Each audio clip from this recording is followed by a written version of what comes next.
The following program is a production of Pioneer Public Television.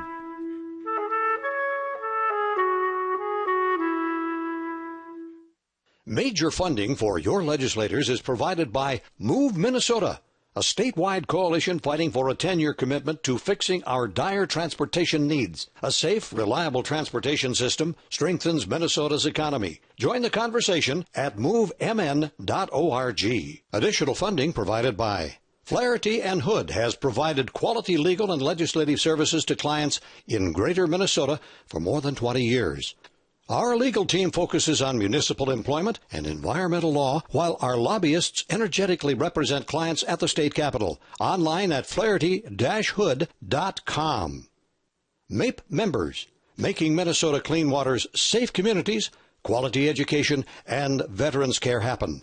We work hard for Minnesotans.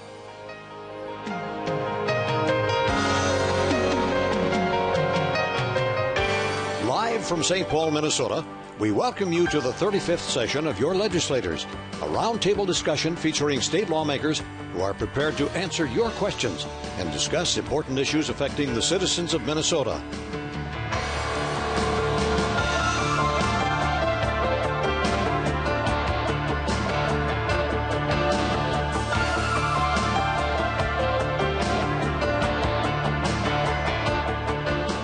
Now, here is your moderator for tonight's program, Barry Anderson. We're delighted that you have joined us on this winter night here in Minnesota. Winter will end here eventually. On good authority, I expect it in April or maybe May, certainly by June. In any event, we're all here tonight to answer your questions about the public policy issues that are of most interest to the people of Minnesota. And because it is your program, we give you this catchy title, Your Legislators. We invite you to call in your questions, send them in via Facebook, Twitter. We even have one Twitter question already that we're going to get to in a few moments.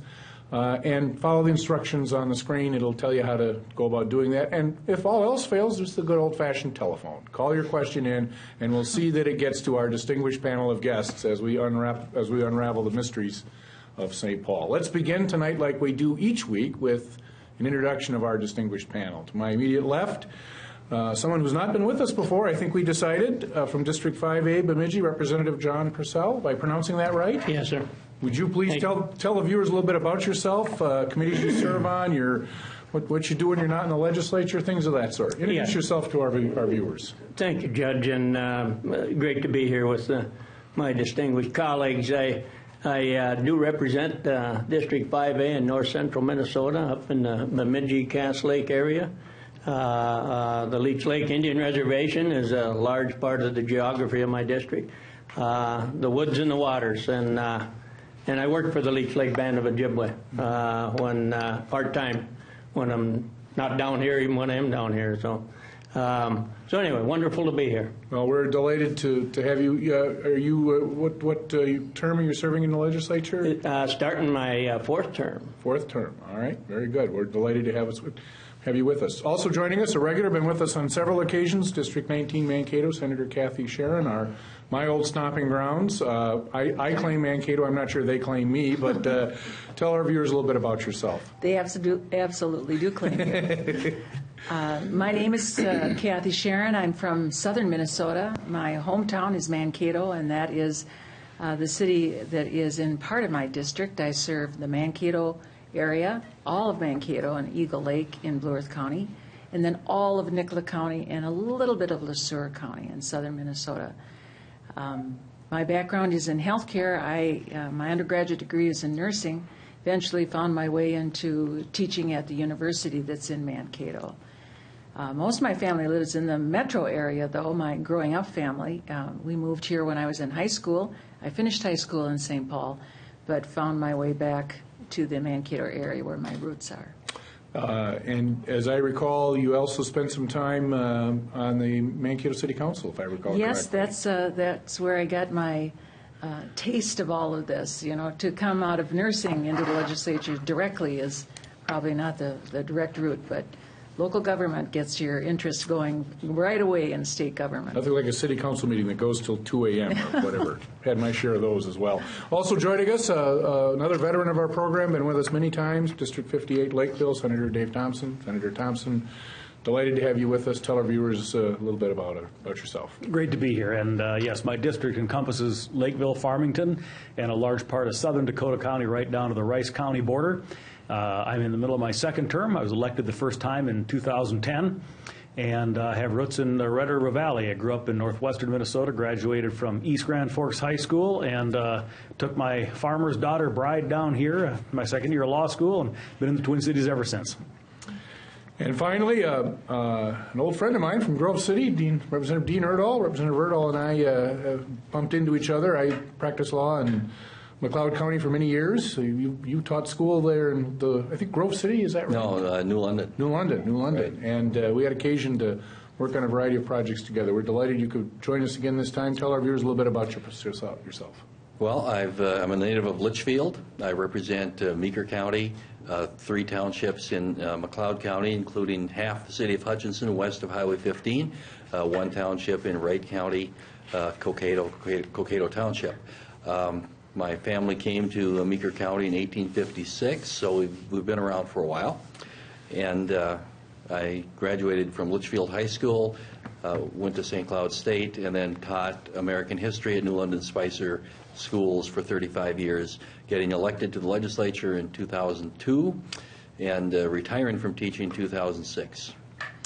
Well, let's start with the issue that has been much in the news over the last couple of weeks, and it's the great commissioner compensation kerfuffle. And I understand there's been some action at the legislature today to deal with that question, and maybe we'll call on our most veteran legislator here, Representative Erdahl. Tell our viewers what the status of that is. Well, the bill that we passed today in the House of Representatives was a deficiency bill, which included the commissioner kerfuffle, if you wish. The bill, $15.5 billion, made up for some shortfalls in various agencies. The St. Peter Hospital, I think $10.5 million of it, and then some money for Ebola research and work that had been done. Minnesota Zoo was $1.9 million. 1.3 million. So we did that, but then we had to deal with this pay raise that the governor had instituted. And let's just back up a little bit. A year ago, the majority of the DFL majority in the House and Senate passed a bill which allowed the governor to raise, or I guess if you chose, to lower the salaries of his commissioners. And so the governor this year did this, and I guess we really didn't expect $25,000 to $35,000 pay increases to be implemented, around $800,000, and it's been well documented in the press. The governor, the DFL majority leader, the House leadership really got into kind of a tangle on this issue. And so what happened with the agreement reached is that the pay raise basically has been put on hold. In this bill, it was delayed until July 1st. It gives the governor basically 1 day to reinstate these raises at whatever level I guess he wishes, and then the authority to deal with these pay raises is once again back with the legislature, back in the House of Representatives. So that's solved the situation. I don't know that it is a perfect solution, but we believe that it's important to have the right reinstated in the legislature to decide this issue. And we would not have approved raises at this extent, but the governor has done so, and if he wants to reinstate it again, he can. Senator Thompson, your thoughts on this? Yeah, I mean, Representative Erdahl has accurately described the facts of the bill, no question about that. And I voted against the bill. I believe that it is a better bill than we got on the floor the first time. This conference report that we got, largely, honestly, because of the pressure that Speaker Daudt put on Democratic leadership to make it a little bit better and try to create a little bit more of accountability.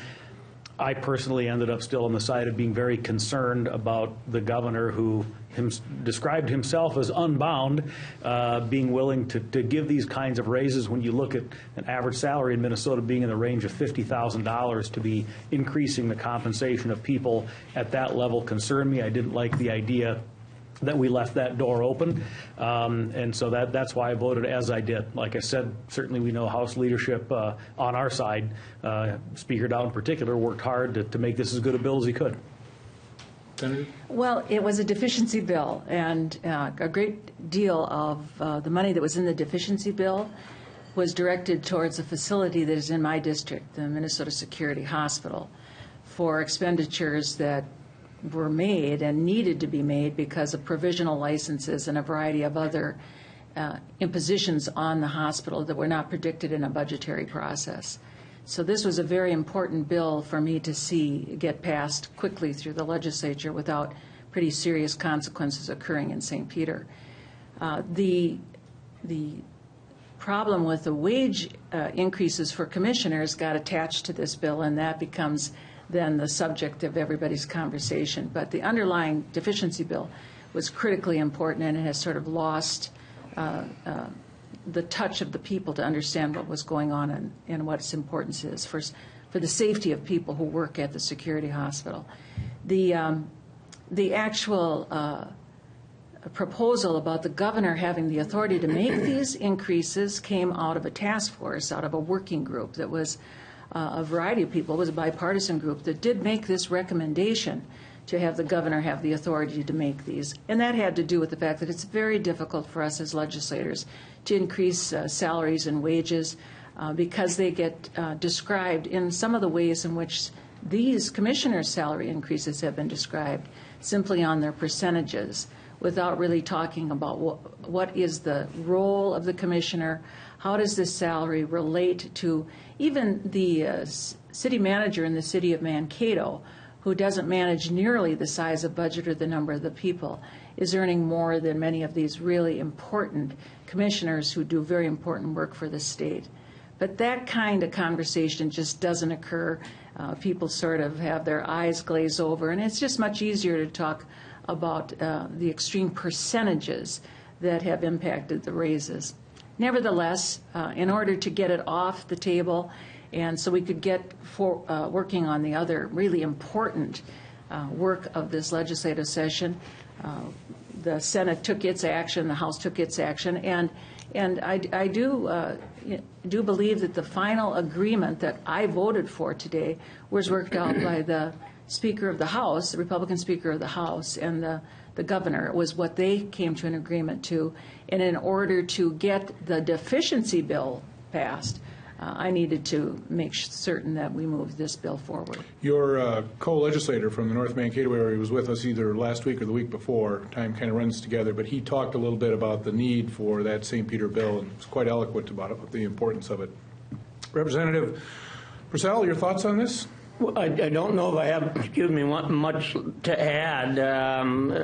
Fairly well chopped over, but deficiency bill, and it had something added on to it, and we needed to get the deficiency bill out there, and we did. And these commissioners, public servants, and we get them before our committees, and we beat them up one side and down the other. So. I think giving them a fair wage isn't a bad thing, and we'll see how that gets revisited next July. Very good. So let's move on to a Twitter question from one of our viewers. I'm going to pick on you, Representative Erdahl. I think this is a bill you know something about. It says, ask Representative Erdahl about House File 391 that deals with registering 16-year-olds to vote. I think the text of the question would suggest that the viewer's not in favor of it, but let's start with you, Representative Erdahl. Tell us what it's about. Well, I'll give you a little genesis of what happened. Secretary of State Simon came into my office and asked me to to carry the House file of a bill that had already been introduced in the Senate dealing with the registration of 16-year-olds and 17-year-olds to vote. The concept being to increase the civic awareness, participation in the voting process, which is a good thing. But I immediately recognized, from my standpoint, the standpoint of my House Republican caucus, that 16 would not work. So I agreed to take the bill, to do an amendment, which I did do today, to make it 17. So what the bill does is it it allows 17-year-olds to be able to register to vote. The fact is that right now in the state of Minnesota, if your birthday is before the election and you are 17, you can register. So this only impacts a fairly small number of people who are 17 but can't vote. And they now would be able to register if this became law. So that's what it is. And there's a lot of misinformation that was out about this, that 16-year-olds were going to be able to vote, that 17-year-olds would be able to vote, that data information from 16 and 17-year-olds would now be available for groups to contact. None of that's true. It's a very simple bill about involving more people in the electoral process. Many of that age group already can register. So what happened today is that the bill was laid over for possible inclusion in the elections bill, and that's where it sits now. Anybody else have any thoughts on this? I think, that the idea of having people more actively involved in voting is really a great idea, and trying to figure out ways to have that happen. One of the things, I hadn't heard about this bill until you started to talk about it this evening, but as you're talking, I was thinking about how 17-year-olds being able to register to vote engages them early in a conversation about their civic responsibility as they move towards the age of 18. And I really do believe we've missed a lot of our growing of young people's understanding of why they should vote and what their interest in their community and in government should be about. So I understand that this has possibilities for that, as well as actually bringing them to the polls to vote. There's another bill that I heard in Judiciary, perhaps you're familiar with this as well, which is to allow felons to regain their voting rights after they've completed their sentence and successfully completed probation. And it's also another way of allowing persons to really reconnect with their community and become responsible in their decision making. That's not decided yet either, but it is another area that we're looking at in terms of increasing people's participation in election. Any thoughts? If not, we'll move on. We've got a viewer from Sauk Center who wants to know, would it be possible to implement a state flat tax and either simplify or do away with the filing of income taxes? Well, we're going to be talking about taxes tonight, I'm sure. Senator Thompson, let's start with you. What about flat taxes? What about income taxes, taxes generally? What can you tell our viewers about that? Yeah, I mean, virtually any economist will tell you that you broaden the base and you lower tax rates. Income taxes are bad because they discourage productive activity. And if we're going to have an income tax, I do believe that it should be flat. It doesn't need to be progressive as it is now, because obviously if you pay a percentage of your income, you pay a lot more in raw dollars as your income goes up. So yes, I would love to see a flat tax, and short of that, or if we could go beyond that, I'd love to see us rely on a consumption tax or a sales tax and get away from the income tax entirely, because as economists will tell you, that which you tax you get less of, that which you subsidize you get more of, and an income tax taxes productive activity, so we get less of it. Any other thoughts on the flat tax? Any discussion about this in the legislature, Senator Sharon? Well, I don't serve in the tax committee, so many of the pieces of legislation related to taxes begin there, and I really am not exposed to them until a little later in the process. But I haven't heard of anything that's moving through the legislature. I am on the tax committee, and I haven't either. You're exactly right. So I don't know of that. I know that that there's disagreement, though, about sales tax or consumption tax in terms of it being a highly regressive kind of taxation. So I think it would be very difficult to move away from a progressive income tax and rely more on consumptive tax. I think there'll be a lot of discussion and debate should something like that come in front of the legislature. Representative Purcell, any thoughts? I just believe that it would be a good discussion if we ever get to the point where we can have that discussion and how we could move away from the tax structure that we have now and loopholes, if you will. I mean, we might have some tax attorneys mad at us, but it would be nice to have the discussion. Well, I would like to see us move away from the regression of the regressivity in our tax system, but frankly, I don't see any major changes coming in this legislative session. I haven't heard of any. I agree. By the way, Representative Purcell made a good point in addressing the question on the simplicity. Filing one's taxes right now is a major burden. And one frustrating thing to me is everybody on both sides of the aisle will nod their head up and down and say, we've got to simplify this, and every year it gets more complicated. And every year there's another idea for how to use taxes as a way to create an incentive or to assist people in one way or another. Well, we have a viewer from St. Paul. Emily wants to talk about environmental issues. Wants the panel to discuss recent proposals to lower Minnesota's water pollution control standards and requiring cost-benefit analysis of MPCA recommendations. I'm not sure that this is in proposed bill form, but there has been some discussion about this. Anyone want to take a run at the environmental question? Anybody here? We heard a couple bills this morning, and we'll hear them again Tuesday in the House Environment Natural Resource Committee. And certainly the proposals that are out there look at the cost-benefit analysis, and that's something I believe that we can revisit and need to revisit from time to time. Are we doing it right? And it was brought up about, I'm recalling some committee discussion here, was brought up about we need to consider the cumulative impacts of what costs are to cities particularly, and there's some wastewater treatment plant standards that are probably going to be recommended to be more stringent. And I think we should take a look at all of that. As we look at cumulative cost to cities, we need to also look at the cumulative impacts that what we're putting into the environment has on that environment, and to talk about the ecosystems that we're discharging waters into.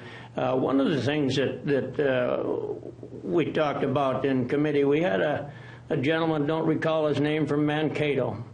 I want to say city manager, but that's probably not right. But he was from Mankato, and he was talking about the fact that Mankato was, and he was proud of it, and rightly so, a step ahead, and maybe Mankato was meeting a phosphorus standard that is below what the state 1.0 milligram per liter total phosphorus standard is right now, and I had to challenge him on that a little bit because, 1984, 31 years ago, the city of Bemidji put in a state-of-the-art treatment plant, and we're mandated to do 0.3, and he said he thought they were doing 0.3, and I said, well, our treatment plant guys and gals are doing somewhere between 0.1 and 0.2, and this was brought about because the lakes up in our area were going from a walleye ecosystem to a bullhead ecosystem, and as much as some like bullheads, we like walleye up there. So you change the ecosystem if you put too much nutrient pollution in it. So I think the discussion will be a good one. I don't expect that we're going to change anything too far, too fast. Talk about peer review. Peer review is done now on an independent basis of literature that we use in science. But let's have the discussion. We have more water than any other state, and it's a greater challenge, therefore, for us to maintain the high quality that we expect to have. I do get concerned about the permitting times and what is entailed in that, and the impact it has on agriculture and business. But it's a very delicate balance that we have to deal with because of the high standards that we should have, because we have more water. Senator Sharon, you want to defend Mankato or not? Well, Mankato is, it is true. We have fabulous, we have met very high standards, above the expectations. But from a city's perspective, I remember from being on the city council, and I hear, of course, from city legislators as well, is that the costs to municipalities to make the improvements to the wastewater treatment plant to meet standards when they are increased is substantial. And that's, of course, passed on in terms of water charges to the users in the cities that they serve. So they're asking that it be clearly demonstrated that if you're required to meet a certain standard, that it does demonstrate, in fact, that a value is added before they're required to expend all those resources in their treatment plants. But I agree with Representative Erdahl. You know, one of the great things about our state is that we have a lot of various water responsibilities, and that does mean that we have a different responsibility in relationship to how we use that water, how much we use, how we return that water to its sources, how we develop systems to protect those waterways. And I do believe that we have to balance our utilization needs and the cost of utilization against the protection responsibilities we have for water. Yeah, one of the things that we have failed at, in my opinion, and many times our regulatory agencies have failed, is considering the economic cost that exists with respect to regulation. And when you talk to people in private industry, now, I work in the service sector, so I don't make things that cause pollution, possibly some noise pollution we lawyers make. But if you talk to people in the industries that you know are affected by these regulations, it is a huge cost driver. And let's not forget that when our products cost more, our water costs more, it disproportionately impacts middle and lower income people. So we've done a great job of cleaning up America. I hearken back to the dark cloud of pollution hanging over Los Angeles back in the 70s that really doesn't exist anymore. Those are all good things, but there does come a point where we have to ask ourselves, is the marginal improvement, a tiny bit of improvement maybe in our pollution standards worth the cost that we're imposing on business or imposing on municipalities? And the questioner is right. We absolutely have to look at that. We have a viewer from Mendota Heights who wants to talk about there's proposed legislation to ban the sale of lottery tickets at the gas pump. This viewer thinks you should be able to buy lottery tickets at the gas pump, and he thinks we're moving in the wrong direction. So what's happening with sale of lottery tickets at the gas pump? Anybody know? Senator Thompson? I'm on the committee that has handled this, and what went on here, the background is that the lottery director, basically on his own with his department, went ahead and expanded the sale of lottery tickets to pay at the pump and also ATMs and that sort of thing. And we in the legislature believed that he did not have the authority to unilaterally do that. And in fact, in the Senate last year, in the 2014 session, we voted, I believe, if my memory serves me correctly, it was 56-5 to disallow him from doing that. The House was similar in its percentage. The bill was sent to the governor. He waited till we were adjourned and then vetoed the bill. So the problem is not just, do you believe we should expand gambling or not? The problem is we have a constitutional system that says regulatory agencies don't get to make law. And in this instance, there was vast bipartisan agreement that this guy went too far. And so whether or not we think this stuff should be expanded, I'll come clean, I don't. But even if you do, we should do it the way the system is designed and set up. And that means that when we're going to expand gambling, that is a decision of the legislature, not one bureaucrat. I can't add to that. I think that describes accurately the perspective that we have in the Senate. Representative Purcell? That well put, and at my voice, I'm not a big supporter of lotteries at the gas pump either. Well, Senator Thompson is on the committee that deals with this, and I think he gave a good explanation of what's happening. So, Senator Thompson, is that bill going to pass, and what happens to it? And it certainly looks like it. I saw it first in the State Government Committee, and then I also saw it again in the Tax Committee, and it passed out of both those committees. So I suspect we're going to see it on the floor, and unless there's been a significant change in the feelings of legislators, I suspect that it will pass with a fairly strong margin, and it will be then interesting to see. The governor complained that we're micromanaging. Well, in civics class we call that legislative oversight, and that's what we're supposed to do. So we'll see what happens.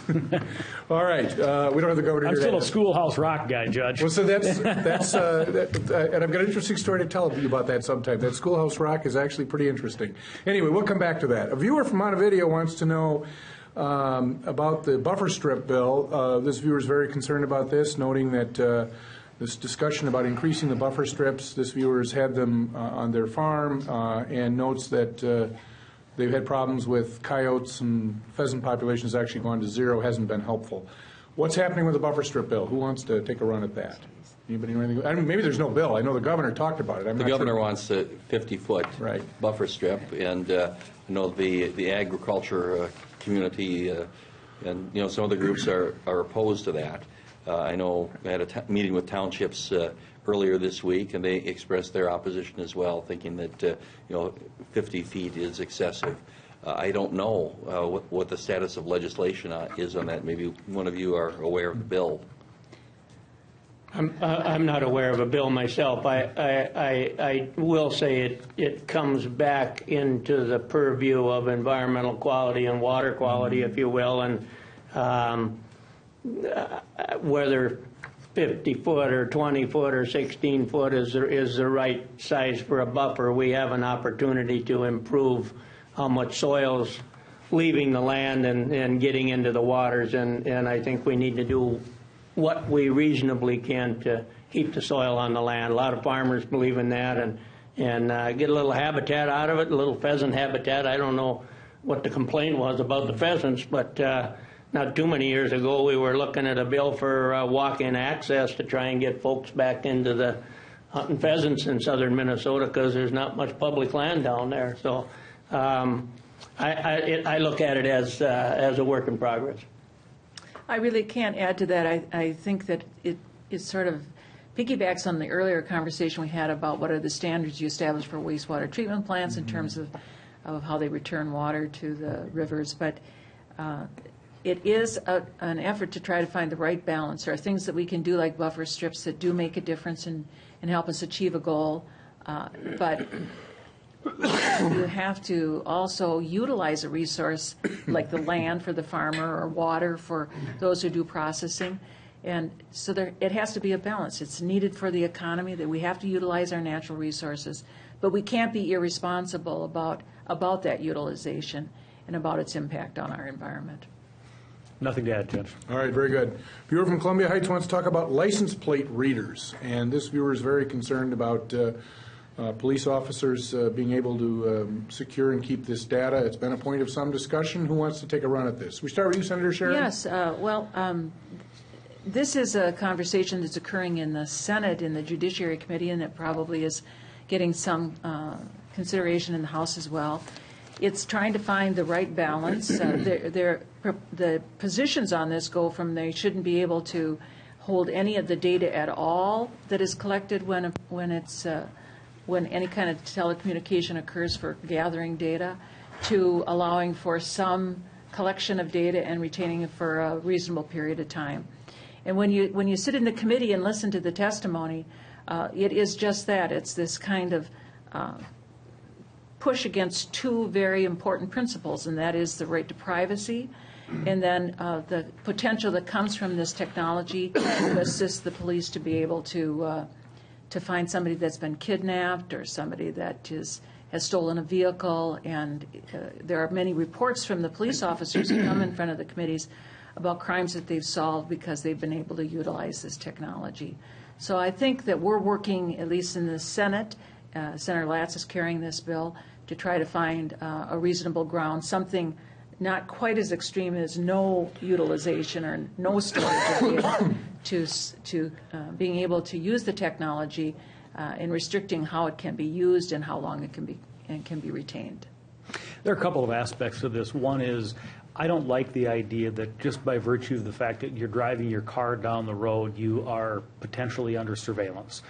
I think that the way we view things in America, you are free to go about your day without that happening, unless there is some reason to be suspicious of something you're doing. Then the second component is what you talked about, Senator Sharon, which is, okay, if we do allow police officers or other law enforcement officers to get this data, do we allow them to keep it? And again, I don't like the idea that I, as a citizen who have done nothing wrong, and there's no reason to suspect that I've done anything wrong, might have my data held on to by a government agency.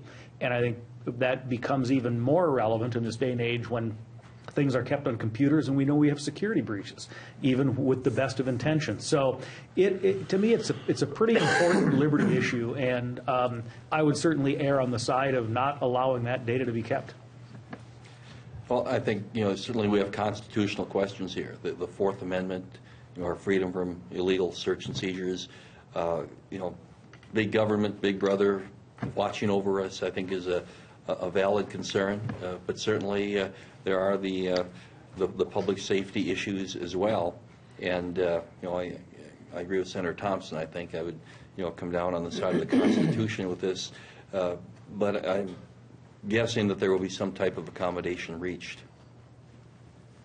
It's a balance, and as Senator Sharon talked, and I will say I'm somewhat amazed. I mean, I've never shied away from, I don't know, police know where I'm at. That doesn't, I'm not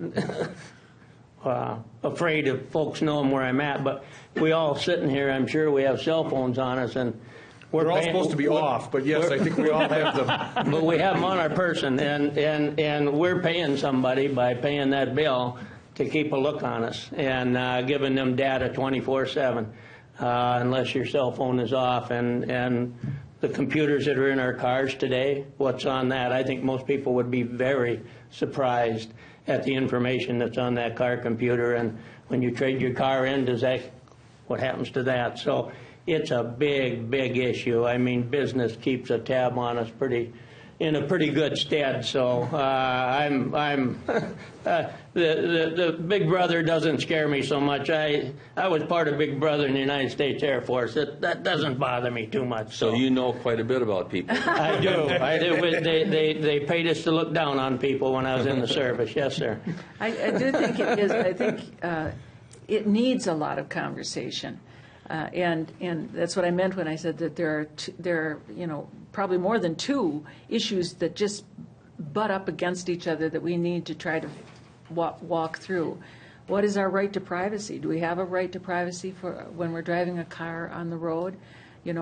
All of that I think is worth a lot of deliberation. And what's happening though in the legislature right now is a bill that's moving forward that doesn't completely restrict the ability to gain this information, but does restrict how long it can be retained, and very clearly defines limitations on how it can be used. And that's very different than what's occurring in the public arena with the information that we put out on the internet. Just one final comment, if I may, Judge, on that, because I don't want folks to think bad of us veterans. My comment about teaching us to look down on folks, and I saw your face, Representative Erdahl. I was in the Air Force, and we were up high, and so we looked down a lot. And when you're talking to the Army or Marine or the Navy or whoever, that's the comment you get at your Legion or VFW if you're Air Force. So, well, Representative, thank God for people like you that are willing to do that work, but you also know that you were looking at the bad guys. You weren't looking at us. And there's actually, I believe it's, if I'm not mistaken, the posse comitatus provision that says the military can't do it to U.S. citizens. So, we're all very glad for you being there doing it, but you're not doing it to us. You're doing it to them. Well, it sounds like this probably isn't going to get resolved in the next 20 minutes. Am I right about that? I don't think so. Might be some more conversation about this one. So let's talk about another issue that's not going to get resolved in 20 minutes, and that's the transportation question. We have some viewers who are wondering how that's all going to work out, and of course, we've got the governor's proposal. We have some discussion from the House and Senate, and whether or not to increase or not increase taxes, and if so, what taxes. Senator Thompson, let's start with you. Where do you think the transportation bill is going? What advice do you have to our viewers? Well, first off, I think one of the things I'd like to get over is this idea that we can't use general fund money for transportation. We have relied almost exclusively on the gas tax for roads and bridges, and I think, if I'm not mistaken, it is 34 of the 50 states that use general fund money. Now, why do I say that's important? Because we are now faced with a situation where we would not have to raise the gas tax or raise taxes to take care of our roads and bridges. And we all understand how important it is to get our goods to market from greater Minnesota, move them around. Obviously, we have many highways in greater Minnesota that have safety issues. We've got congestion issues and pothole issues in the Twin Cities. All of us agree. I think all 201 of us in the legislature agree that needs to be addressed. But if we are willing to prioritize, we don't need to make it more expensive for people to drive to work and back, gas tax being a very regressive tax. And we can do it by prioritizing and making transportation the focus that it should be, and we don't have to raise taxes to do it. Representative Purcell, let's go to you. What do you think? Thank you. And I think it remains to be seen as we move ahead, and the governor put out a list of priority projects around the state of Minnesota, a number of them up in my district, and they're all over the state. But how do we come up with the funding to achieve the road and bridge infrastructure needs that we all have? And everybody acknowledges that, absolutely. And you know, woe be unto us if we go back to August 1st, 2007, and we have another bridge fall down. Nobody wants that. But it happened. Almost, you know, I look back and I say, how in the world could that ever happen in Minnesota, anywhere, but in Minnesota? So we need to come up with adequate funding, and the estimates on it are a little bit more than what the general fund, I believe, is going to support. But I certainly am one who believes we can be as creative as we can be. Even if we raise the gas tax, in 20 years, that's not going to get us where we need to go, because we're using less and less gas, less and less petroleum every year. And that's by design. We're more efficient with our vehicles, and more electric cars and hybrid cars, and that's all good. So we do have to weave our way forward. I'm not ruling out that there wouldn't be some kind of an increase in petroleum taxes. I don't know. I just don't want any more bridges falling down, so let's get where we need to go and fix the roads in South Robert Street and County Road 11 up east side of Bemidji that just shake the bejesus out of you when you drive down those roads. So let's do the best we can do, and I'm confident we can come up with a solution here that maybe we all can vote for here sitting at this table. You can't vote, Judge, but They don't want me voting. everybody. I'm in a different branch, a different building. Representative Erdahl? Well, you know, certainly there are a lot of different plans out there for what can be done. I mean, we hear that we're $6 billion behind in our infrastructure needs for the next 10 years. And so there are various plans, you know, raising taxes and such to do this. Now, in my conversations with folks in the House, I believe that we can come up with a plan. I believe that we can come up with $6 billion without raising taxes. There are certainly efficiencies, there are priorities, there are ways to use current monies. For example, you know, a sales tax on tires. I'm just giving one relatively small example, but we could use that for roads and bridges and in our infrastructure. So there are possibilities. But I think at the end of the day, what we have to come up with is a sustainable, dependable method of funding our roads into the future. Because I think that's what the people of Minnesota expect us to do. We need to make sure that we do come up with what we need to do so that people have safe roads to drive on. Well, I think this has been in a conversation for a long time, and what you come to support, I think, is based a little bit on what you believe to be true. And I do believe that the deficiency in what we have for resources for transportation is significant, and I don't think that the solution that we have can be one-time money or one-time expenditures, that we have to find a sustainable long-term funding proposal to fill in for how far behind we are in our current system, much less make future investments. I know other countries are putting a lot of money into transportation and that they will become so capable of moving goods and services quickly that we again will lose our competitive edge in another arena if we aren't very careful. I think that we need a mix of funding solutions. I'm not opposed to doing what we've always been doing, which is using some general fund money for transportation. We use general fund money by paying off the bonds that we sell for roads and bridges and for the corridors of commerce, which is a very important initiative that came out of the House, really, and was supported by the Senate for roads like Highway 14 that are regional corridors in my district. But I don't think that's enough, and I think efficiencies is always important, that that's necessary for every function of government, that we always look to how can we do things more efficiently, and what are we doing that we shouldn't be doing anymore, and get those dollars freed up for expenditure. But that won't be enough.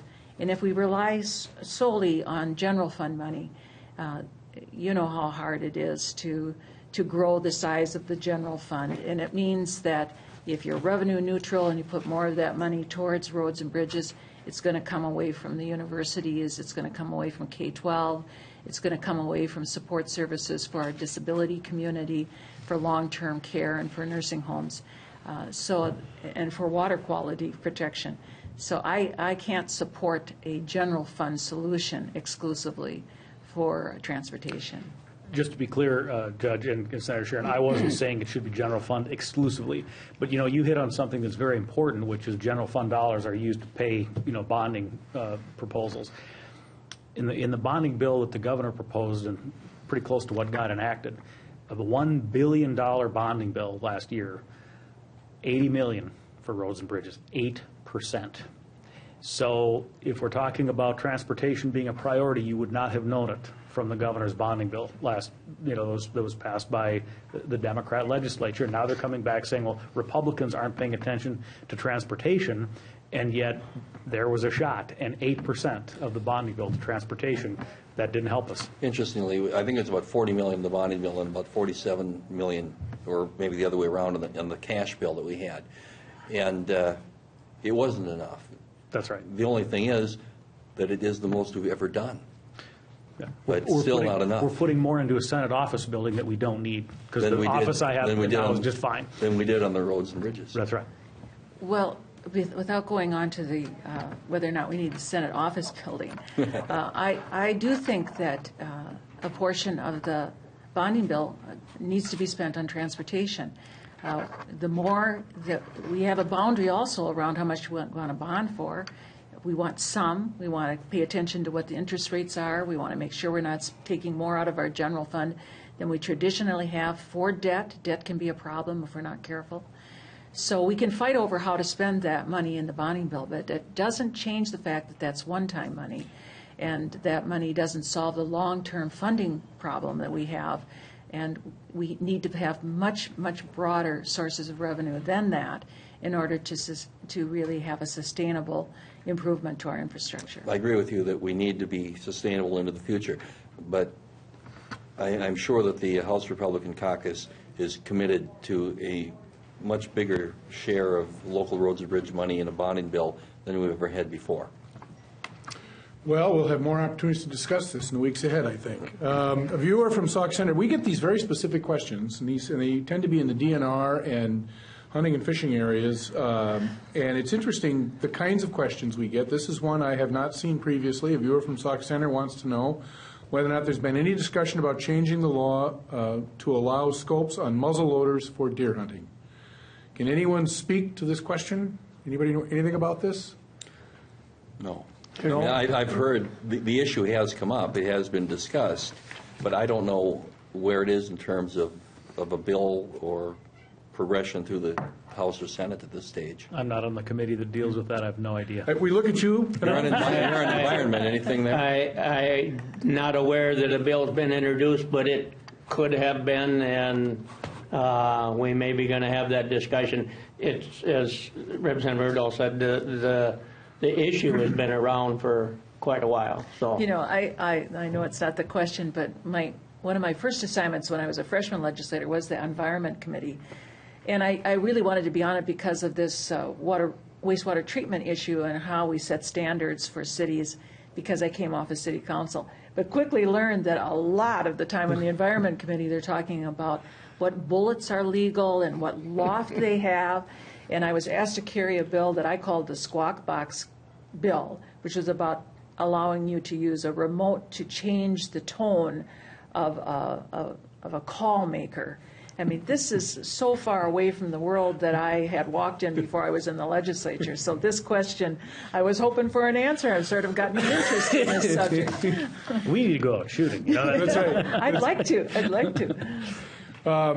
You don't hear this discussion in Almanac, let me tell you. All right, now let's move on. Viewer from Douglas County wants to know about the Metropolitan Council, where the Metropolitan Council gets its power and the rules that they pass and so forth. And actually, the interesting part about this question is there has been some discussion, as I understand it, on this issue in the legislature this session. Who wants to take a run at that? Anybody in particular? Senator Thompson? Yeah. Sure. Well, I think the Met Council is troublesome to a lot of legislators, maybe more so Republicans and Democrats. And there are a number of things that are disturbing. One, I believe that it is exercising tax authority improperly, taxing authority. Secondly, I think they are much too heavy-handed in pushing municipalities around. I think it's a way of filtering money from greater Minnesota into the metro area. There is a lack of oversight and accountability. To me, it is really a defective organization that is causing a lot of harm in many ways, and it has had incredible mission creep. You know, you used to say that buses and flushes, right? And taking care of sewer water and our bus system, and now they're telling municipalities what percentage of what kinds of housing they have to have. It is out of control, and we need to rein it back in. Other discussion? I really am not an expert in this area, but I think about it, when I listen to the discussions about it, I think about it in terms of regional government, that we have a regional government in an area that also has the ability to raise revenue and raise taxes, so it is given that authority.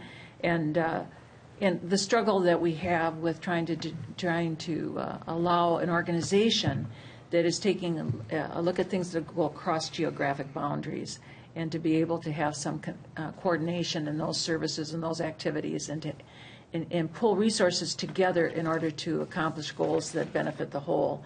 And I think that objective is a good one, and I'm certain that there will be a continual discussion about how that organization should operate and how it should be improved. Any thoughts? I would just say that in my history with this understanding, and I don't understand everything about the Metropolitan Council, but any group that gets beat up so routinely, they're either doing a lot of good or a lot of bad, and probably somewhere in between. I think Senator Thompson expressed things very well as far as what's going on with the Met Council. I know there's a lot of concern among Republican House members. There was some discussion early in the session about a bill that was offered. I think Senator Rest might have been the Democratic sponsor, and I think there was a Republican House sponsor dealing with Metropolitan Council members having support from the communities within the area that they represent. Is that bill still in play? Does anybody know what its status is? It is still in play, and I think Senator Rest may well be an author along with Senator Dave Osmek. I'm sorry, it was Senator Osmek. You're correct, yes.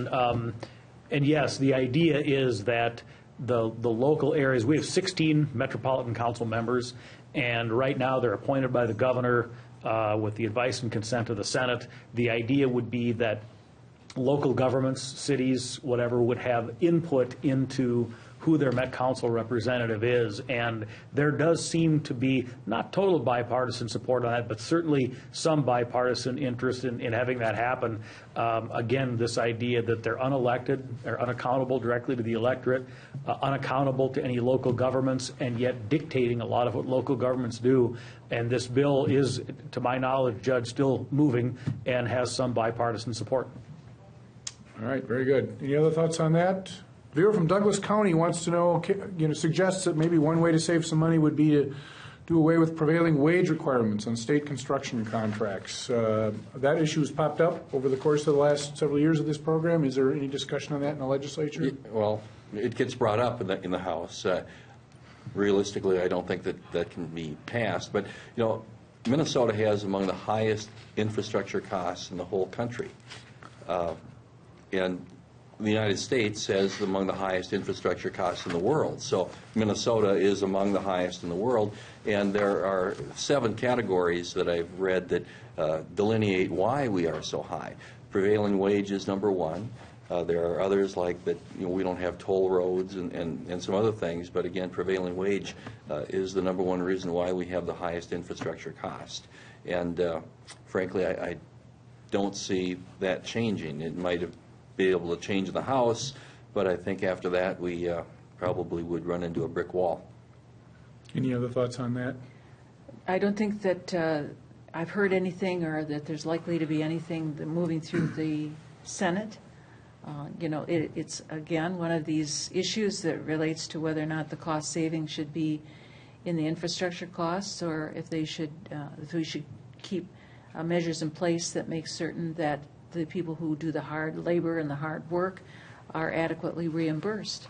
So that's, again, the conflict that occurs between 2 opposing perspectives.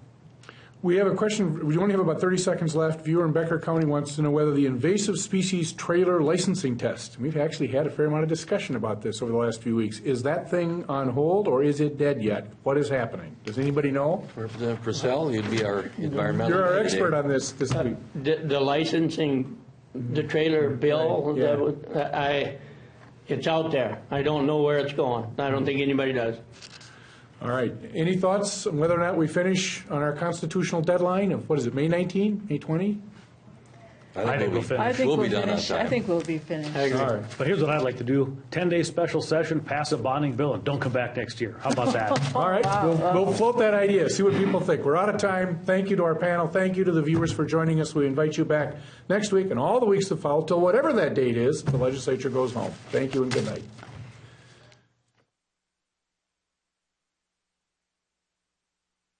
There's much more about Your Legislators online at pioneer.org/yourlegislators. Find out more about the history of the program, who's been a guest, and watch all of our past episodes. There's also a photo gallery, informative links, and much more. You can also get involved and stay in touch by following us on Twitter and join us in the discussion on our Facebook page. Thank you for watching Your Legislators. Major funding for Your Legislators is provided by Move Minnesota, a statewide coalition fighting for a 10-year commitment to fixing our dire transportation needs. A safe, reliable transportation system strengthens Minnesota's economy. Join the conversation at movemn.org. Additional funding provided by Flaherty and Hood has provided quality legal and legislative services to clients in Greater Minnesota for more than 20 years. Our legal team focuses on municipal employment and environmental law, while our lobbyists energetically represent clients at the state capitol. Online at flaherty-hood.com. MAPE members, making Minnesota Clean Water's safe communities, quality education, and veterans care happen. We work hard for Minnesotans.